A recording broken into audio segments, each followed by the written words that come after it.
Welcome back to Buckeye Talk. Stephen Means, Nathan Baird, and Andrew Gillis. And off the rip here, we're going to start out with some news that's happening in real time as we're sitting down to record this pod on Monday. It came out in the report that Ryan Day was expecting to make some significant changes to his staff. We're going to get into a bigger conversation on that later this week, but the first decision is made, and no, it is not Parker Fleming. Ryan Day will not retain Perry Eliano, the safeties coach who has been here for the last 2 years. Nathan, I mean, Ohio State runs a safety-driven defense. At least the on-field product for the safety room has been pretty quality. Just as you're hearing this information, like I said, we're finding this information out in real time as we're recording this pod on Monday. Are you kind of shocked that of some of the changes that Ryan Day needed to make, this was one of the ones he decided to make? No, not shocked. It's not the one that we thought was maybe the most urgent, but hey, it doesn't surprise us. And there's other timing that always, if there's somebody you want to hire to replace the person that you're not going to retain, then that may speed up how early you have to announce you're not retaining that person. Does that make sense?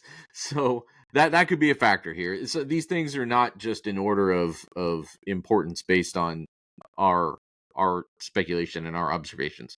So not necessarily surprised about the timing, because I think all of this is just going to come out here in the next week or so. But when we did our little retrospective at the end of the season, and based off of what Ryan Day had said, the way he evaluates his staff, and we went coach by coach and said, well, where do we think things stand right now? I don't remember what grade we actually came out with on Perry Eliano, but there was a little bit of hesitation there, because not so much because of the safety performance, but because of where recruiting had gone. And it's tricky, because like Malik Hartford showed up here and was really good. It looks like he's ready to go as a true freshman, but he was like number 151, and that's the highest ranked guy you've brought in that class. And for a position where you have to have 3 guys every year starting at least, and we saw this year how much deeper you might have to go with that for matchups and stuff. I think what they saw was maybe that from a recruiting standpoint, it just wasn't there, and that it was time to make a change before things slid too far in the wrong direction. So we've seen it happen at other positions, and you make that change 1 year too late, and look at Ohio State's offensive line, I guess is what I'm saying. So I think that was maybe the factor here. Ryan Day said, number one thing that he recruits, that he analyzes staff on, is recruiting. Like, that's the number one thing. You got to recruit your position at a high level. And I think he was telegraphing some of the changes he was going to make based on how that conversation went. So, Andrew, what's the recruiting look like the last 2 years from regards to a safety standpoint? And where did maybe Perry Eliano not, hit the mark, and where are some places where he did? Yeah, so, he arrived in 2022. You can't say that the 2022 class was his doing or his fault. He got hired in January of 2022, and the class was done. But for the class of 2023, which was really kind of the first class that you could sink your teeth into, they signed Malik Hartford, 4-star, number 151. He's out of Westchester. Solid. Feel good about him. I know they feel highly about him in the program. Then you get 4-star Jaden Bonsu. He's a 4-star player out of New Jersey, number 274 overall in the 23 class. And you get Cedric Hawkins out of Florida. He is a 4-star, number 357 in that class. But the 24 class was really kind of starting to where you saw some problems. You have Jalen McClain. He's a 4-star player out of New Jersey, number 269 in the class. And then you have to go all the way down. The last overall player in the class per the recruiting rankings, Leroy Roker. He's a 3-star player, number 975 in the class. So he signed 5 players in the last 2 cycles. None of them were top 150 recruits. I know that's a bit of a cop-out considering Malik Hartford was number 151, but you didn't get any of the high-end guys that, frankly, like the rest of the defensive side of the ball is getting. Like, the defensive line has pulled in 5 stars. The cornerbacks room, we've talked about how elite that has been over the last couple of years. And the safety room was just kind of lagging behind. And that says nothing about their quality on the field. But like Nathan was saying, you got to get ahead of it a little bit. and you could start to see where things were going to be a problem, because you could bring in those guys, and look, it's totally fine to bring in Jaden Bonsu, and it's totally fine to bring in Malik Hartford, and it's totally fine to bring in these guys. But when you miss on KJ Bolden, who's a 5-star player, and you miss on Caleb Downs, who's a 5-star player, and I don't want that to sound like Ohio State just, can't believe that they had it in the bag and they lost, and they just lose those recruitments. Well, you can't lose too many of those recruitments, and that's what happened. And you got to bring in high-level talent, and they just haven't in the last couple of cycles. So that's where you're at. The room in terms of the future, you've got numbers there, I think.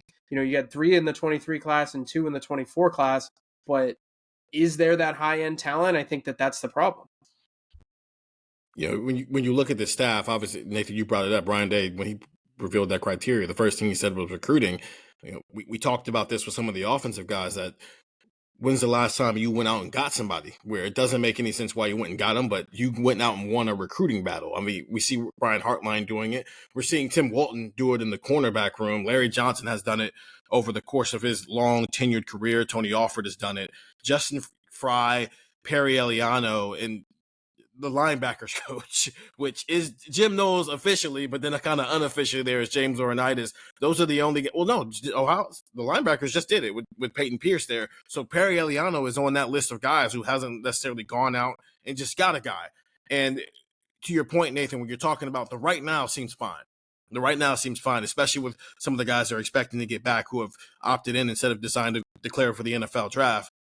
But the very near future gets murky very quickly with that safety room. And when you're talking about Ryan Day, who is expected to make some drastic changes to his coaching staff, while it's not completely shocking, it's just kind of the first step of maybe a couple of pieces that might fall.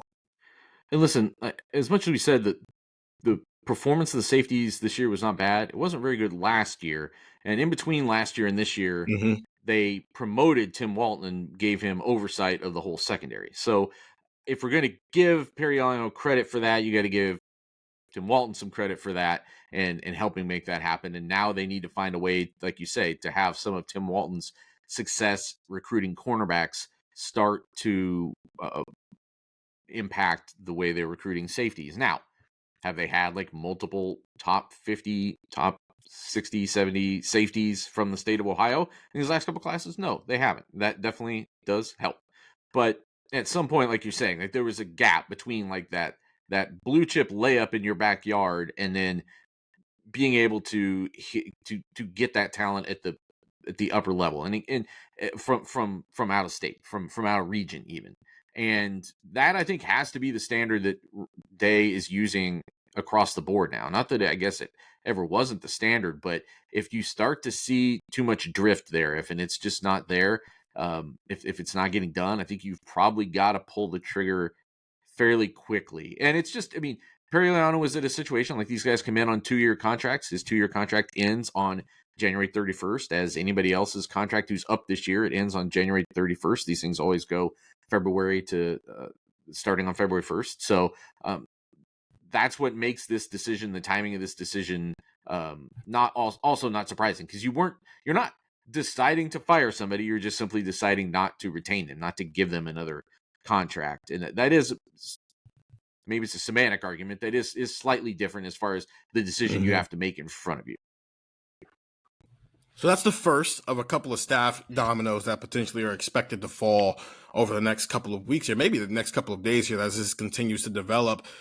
That's somebody who is not coming back. There are a few pieces that are coming back, and we'll get into that when we come back here on Buckeye Talk. Get the text, 614-350-3315. I know you're listening to this on a pod, but when we first heard this information, we texted it first before we did anything else with it, man. 2-week free trial, $3.99. After that, let's take a break right here, and then we'll get into some people who will be back for Ohio State in 2024.